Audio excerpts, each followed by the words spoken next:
तो जय शनिदेव दोस्तों, क्वेश्चन आंसर की सीरीज में आप सभी का स्वागत है। तो आज सबसे पहला जो क्वेश्चन आया है कि भाई जय शनिदेव। तो जय शनिदेव भाई, जैसा कि मैं रोज़ ओम नमः शिवाय ओम का जाप करता हूँ, अलग से साधना करता हूँ, तो मंत्र बदलने से कोई परेशानी तो नहीं होगी?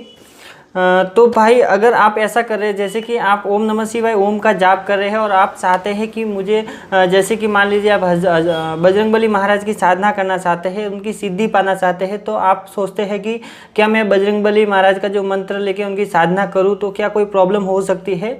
तो मैं आपको बता दूं कि अगर आप ओम नमः शिवाय ओम मंत्र का जो जाप कर रहे हैं तो आप लगातार वही मंत्र का जाप करते रहे, कंटिन्यू करते रहे, जब तक कि आपका ओरा स्ट्रांग नहीं हो जाए, तब तक कि आपकी थर्ड आई ओपन ना हो जाए, जब तक कि आपको देवलोक के दर्शन ना होने लगे। क्योंकि जब आप सोचते हैं कि आप बजरंगबली महाराज की आपको सिद्धि चाहिए, इसके लिए मुझे वो मंत्र करना है, तो आप अगर संकल्प लेके ओम नमः शिवाय ओम का जाप करके अगर ध्यान बजरंगबली का लगाते हैं तो भी आपको उसी मंत्र से बजरंगबली की सिद्धि प्राप्त हो सकती है और आपको वही शक्ति उसी मंत्र से प्राप्त हो सकती है। वो आपके संकल्प के ऊपर निर्भर करता है।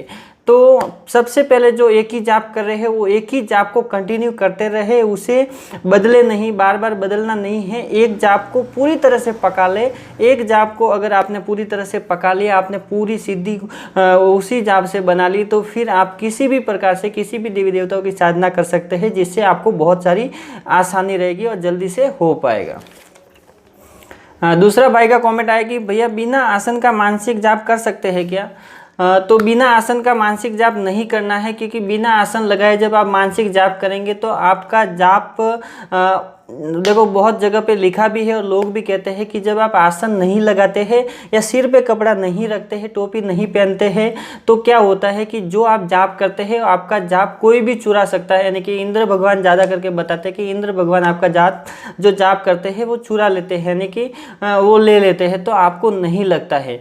तो बहुत जगह पे आपने देखा रहेगा कि बहुत लोग पगड़ी बांध के देवी देवताओं के मंदिर में जाते हैं और बहुत लोग जाप करते हैं तो आसन लगाते हैं। तो आसन लगाना बहुत ही ज़रूरी है।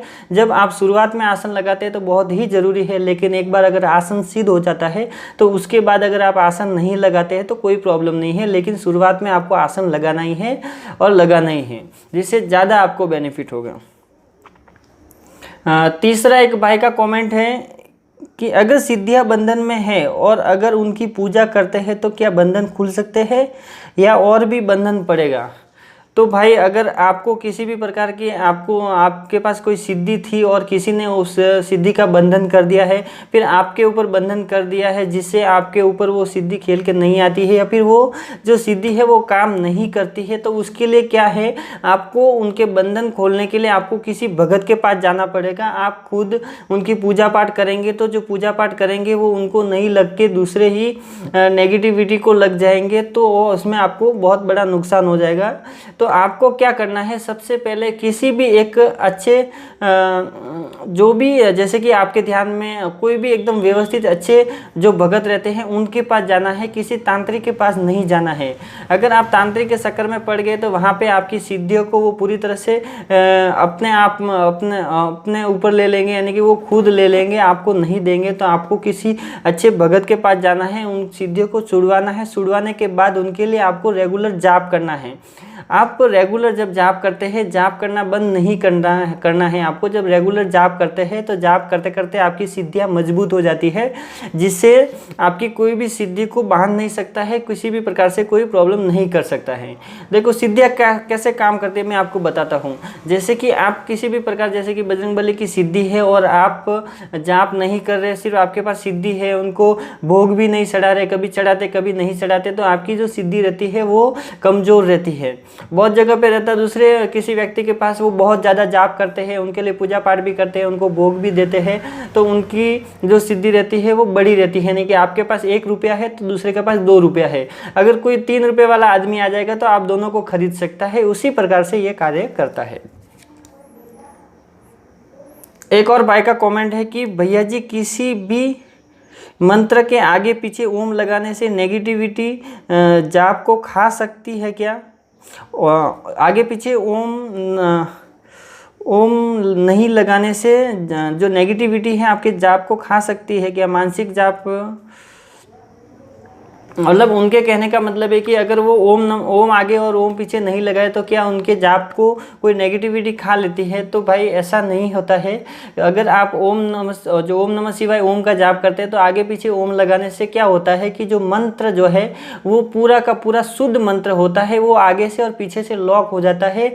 उसके ऊपर कोई बाहर की जो वायु रहती है वो प्रवेश नहीं होती है, मलिनता नहीं रहती है उस मंत्र में, जिससे आपका जो प्रभाव है वो ज़्यादा रहता है, आपको बेनिफिट ज़्यादा रहता है।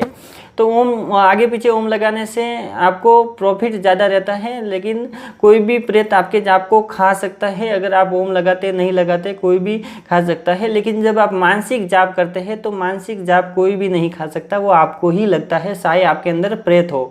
तो अगर आपको कोई नेगेटिविटी है तो आप मानसिक जाप ज़्यादा से ज़्यादा रोज़ के 3 से 4 घंटे अगर बैठते हैं तो आपको 1.25 महीने में या 1.5 महीने में नेगेटिविटी का असर खत्म हो जाएगा।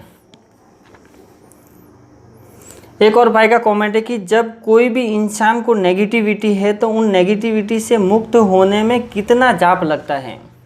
तो भाई वो निर्भर करता है कि उनको कितनी पुरानी है। देखो क्या होता है कि जो नेगेटिविटी चीज़ ऐसी रहती है कि अगर आपको आज लगी और 1 साल के अंदर आप इलाज कराते हैं उनका, तो उनके लिए बहुत ही कम समय लगता है, वो जल्दी से हो जाता है। लेकिन किसी को 5 साल, 10 साल, 15 साल, 20 साल इतनी अगर पुरानी रहती है तो बहुत ही ज़्यादा टाइम लगता है, बहुत समय ज़्यादा लगता है उस चीज़ के लिए। तो अगर आपको 5 साल तक की नेगेटिविटी है तो अगर आपको डेली 4 घंटा जाप करना पड़ेगा, 4 से 5 घंटा अगर आप डेली कंटिन्यू बैठते हैं। देखो मेहनत लगती है, मेहनत करने के बाद ही फल मिलता है, ऐसे नहीं मिलता है। अगर आप कंटिन्यू 4 से 5 घंटा बैठते हैं तो आपकी प्रॉब्लम समझ लो कि 2 महीने या 3 महीने में ख़त्म हो जाएगी। तो आपको ज़्यादा से ज़्यादा मेहनत करनी पड़ती है, बिना मेहनत का कुछ भी नहीं होता है।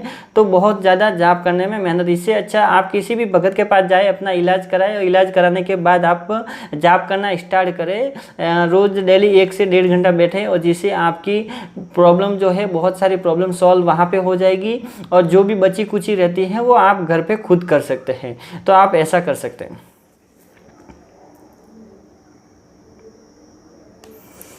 एक भाई का और कमेंट है कि बिना जाप के नेगेटिविटी को कैसे निकालें? तो भाई सिंपल है, अगर आप जाप नहीं कर रहे, कुछ नहीं कर रहे हैं तो आपको किसी भगत के पास जाना है। सिंपल ही उसे कोई भगत रहते हैं जो कि देवी देवता के ऊपर जैसे कि काम करते हैं तो वो पैसे नहीं लेते हैं, और कोई कोई लोग रहते हैं जो कि तंत्र मंत्र यूज करते हैं तो वो पैसे भी लेते हैं वहाँ पे। तो आपको किसी भी भगत के पास जाके आपको इलाज कराना पड़ेगा अगर आप जाप नहीं करते हैं। और आप अगर जाप करते भी हैं तो जो नेगेटिविटी है वो आपको जाप करने नहीं देती हैं, आपको बहुत सारी तकलीफें आती है, बहुत सारी परेशानियां आती है जिससे आप नहीं कर पाते हैं, आप अपना इलाज खुद नहीं कर पाते हैं। तो आप सबसे पहले भगत के पास जाए, किसी वहाँ पे अपना इलाज कराए। इलाज कराने के बाद देखो किधर भी जाते हैं तो 10% और 15-20% तक रह ही जाता है, तो वो आपको घर पे भक्ति के तौर पे या फिर मंत्र जाप, मेडिटेशन ये करके आप निकाल सकते हैं। तो इसी प्रकार से आपको निकालना है। तो दोस्तों बस आज के लिए इतना ही। वीडियो अच्छी लगी तो लाइक कीजिएगा, शेयर कीजिएगा अपने दोस्तों के साथ। अगर आपके मन में भी किसी भी प्रकार का कोई भी सवाल है तो वीडियो के नीचे कमेंट जरूर करें, मैं उसके ऊपर वीडियो बनाने की कोशिश फुल करूंगा। तो जय शनिदेव दोस्तों।